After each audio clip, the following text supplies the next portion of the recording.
전시회를 앞두고 마지막 손질을 하던 중이었습니다. 한 여성분이 불쑥 십자가를 들고 찾아왔더군요.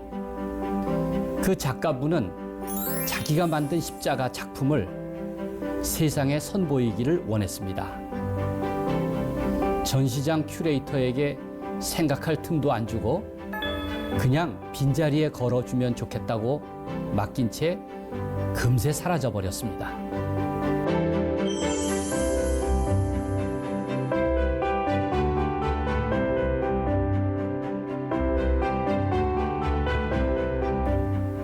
십자가를 정성껏 빚고 만드는 사람들, 또 십자가의 삶을 살려고 애쓰는 사람들, 십자가의 멍에를 나누어지려는 사람들, 그 모두가 우리 시대의 참 십자가 전문가들이라고 저는 생각합니다.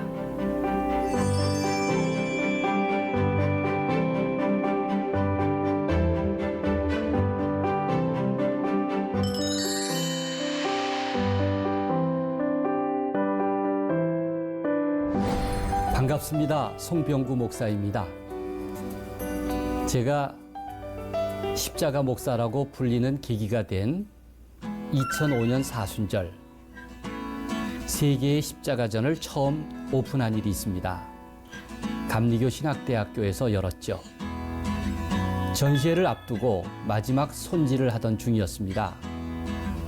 한 여성분이 불쑥 십자가를 들고 찾아왔더군요. 조간신문에서 전시회 소식을 보고 급히 달려왔답니다. 그 작가분은 자기가 만든 십자가 작품을 세상에 선보이기를 원했습니다. 전시장 큐레이터에게 생각할 틈도 안 주고 그냥 빈자리에 걸어주면 좋겠다고 맡긴 채 금세 사라져버렸습니다.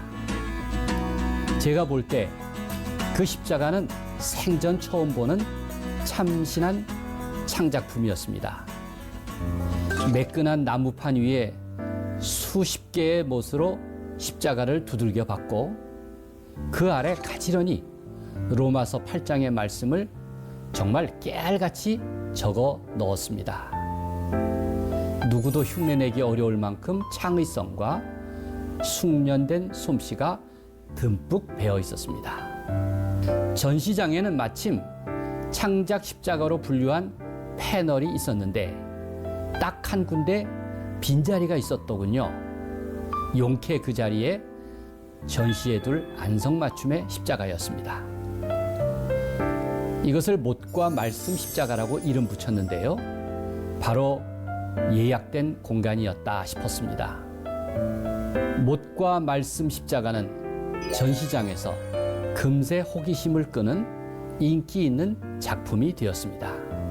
마치 십자가가 두 개의 나무로 꽤 맞추어졌듯이 못과 말씀 십자가는 부부가 만든 합작품이랍니다.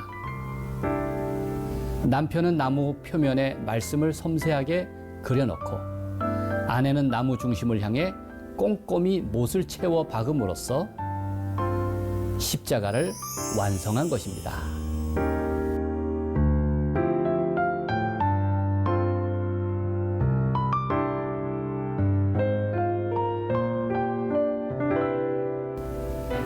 느티나무 십자가는 제가 선물로 받은 것입니다.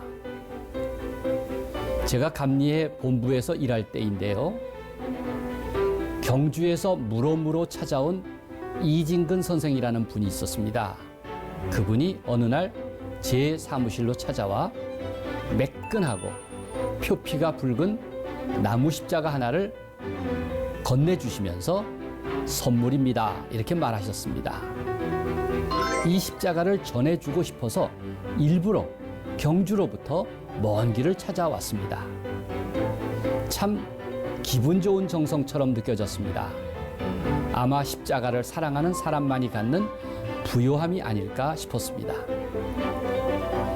매끈하고 붉은 십자가는 재료가 느티나무입니다.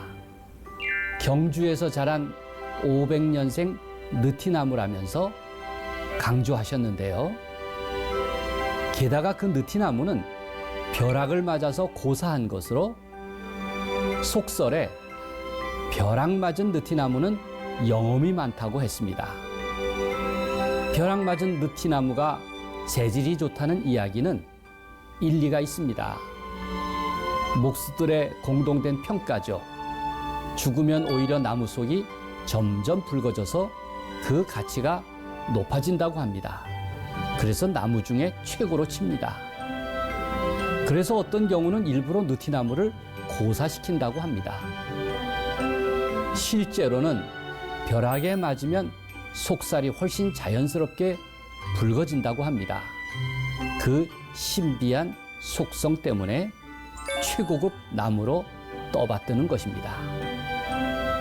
십자가를 사랑하는 사람은 가장 좋은 재료를 만나면 십자가를 만들고 싶어 합니다.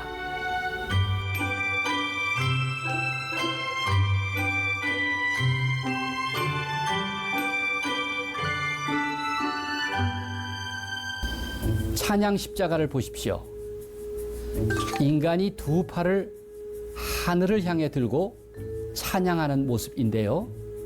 마치 높은 음자리 같습니다. 높은 음자리 표의 생김이 너무나 찬양하는 인간의 형태를 닮았죠? 마치 모든 인간은 본래 높은 음자리였던가 싶을 정도입니다. 하나님은 인간 창조의 목적에 대해서 이렇게 말씀하십니다.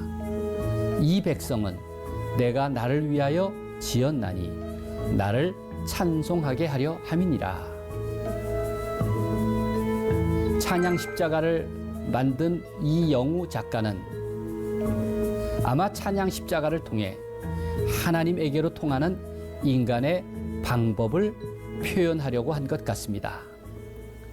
오선의 높은 음자리를 그려 넣어야 음표가 춤을 출 공간이 마련되듯이 하나님이 예비하신 삶의 공간에서 사람들은 자신만의 고유한 가락과 신명을 만들며 살아갑니다. 놀랍습니다. 높은 음자리가 있는 곳, 그곳은 바로 예수 그리스도의 고통이 머물렀던 자리였습니다. 가장 비참하고 극단의 아픔을 품고 있는 십자가에 찬양의 상징을 새겨놓은 것은 어쩌면 모순과 같습니다. 그래서 찬양 십자가는 더욱 역설적입니다. 예수님은 십자가에서 엘리 엘리 라마 사박다니라고 부르짖으셨습니다. 그것은 찬양이 아니라 외마디였죠. 높은 음자리는 이렇듯 아픔의 흔적으로 남았습니다.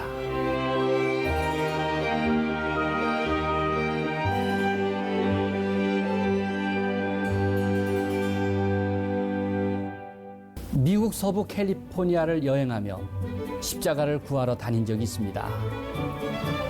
샌프란시스코 북쪽 네파에 있는 포도원 여러 곳을 방문하면서 행여나 포도나무 십자가가 있을까 싶어서 찾아본 것입니다. 그런데 포도나무 십자가는 제 상상 속에서만 존재했습니다. 자기 고장에서 나는 가장 좋은 소재로 전통 십자가를 만드는 유럽의 관습이 이곳에는 없었습니다. 이를테면 미국 필라델피아 스크랜톤 광산 지역에는 검은 석탄으로 만든 십자가가 있고 또 폴란드 비엘리츠카 소금 광산에는 소금 십자가가 유명하듯이 이 샌프란시스코 북쪽 네파밸리에도 포도나무 산지로 유명한 만큼 포도나무로 만든 십자가가 있을 것 같았습니다. 그런데 제 서운함을 달래주려 했던 걸까요? 제가 그곳에서 어느 선배 목사님의 가정을 방문했는데요. 제 구구절절한 이야기를 듣더니 얼른 방으로 들어가서 딸이 고등학교 때 과제물로 만들었다는 십자가를 제게 보여주었습니다. 햇살 십자가라고 불릴만 했습니다. 고등학교 과제물로 만들었다니 아마 미국에도 십자가를 사랑하는 문화가 많이 있구나. 아마 선배 목사님은 그 이야기를 하고 싶었던 것입니다. 햇살 십자가는 230개 정도의 가느다란 나무 쌀을 대칭과 균형을 맞춰서 일일이 붙인 것입니다. 십자 형태를 빛으로 구성한 나무 쌀은 가늘고 길어서 부러지기 쉬웠습니다. 이를 십자가로 만드는 경우 죽음을 넘어 찬란한 부활을 의미한다고 해석할 수 있습니다. 낱낱의 빛의 알갱이를 이룬 고든 나무의 살들은 따뜻하게 임하는 구원의 햇살이 되었습니다.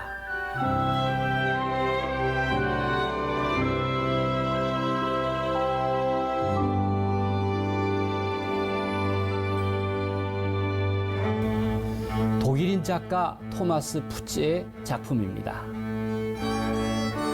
십자가는 텅 빈 공백을 통해서 자신을 표현하고 있습니다. 처음에는 구유인가 싶었습니다.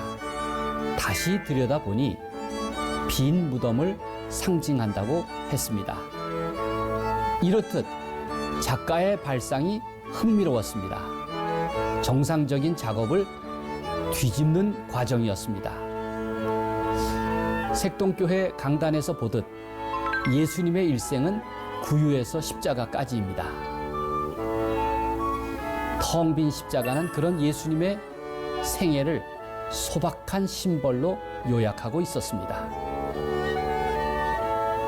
푸체는 예술 공부를 하기 이전에 고등학교를 졸업하고 정원사 교육을 받았다고 합니다. 정원사가 바로 첫 번째 직업 교육이었죠. 따라서 작가의 상상력은 정원사에 뿌리를 두고 있습니다.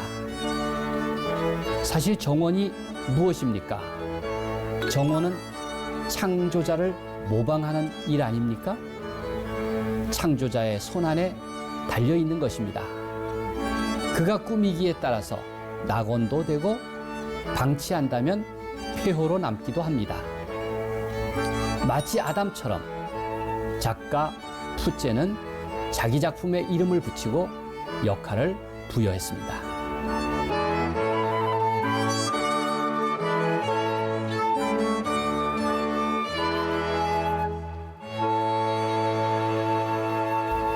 제가 2005년 처음 전시회 이후 십자가를 만드는 이들을 아주 많이 만났습니다. 그분들은 대체로 전문적으로 예술을 하는 작가들은 아니었습니다. 그런데 고맙게도 저에게 십자가를 만들어 보내주곤 합니다. 십자가를 정성껏 빚고 만드는 사람들, 또 십자가의 삶을 살려고 애쓰는 사람들, 십자가의 멍에를 나누어 주려는 사람들, 그 모두가 우리 시대의 참 십자가 전문가들이라고 저는 생각합니다.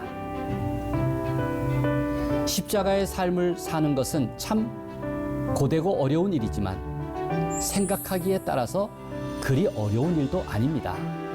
여러분도 그 길을 함께 걸어보길 소망합니다.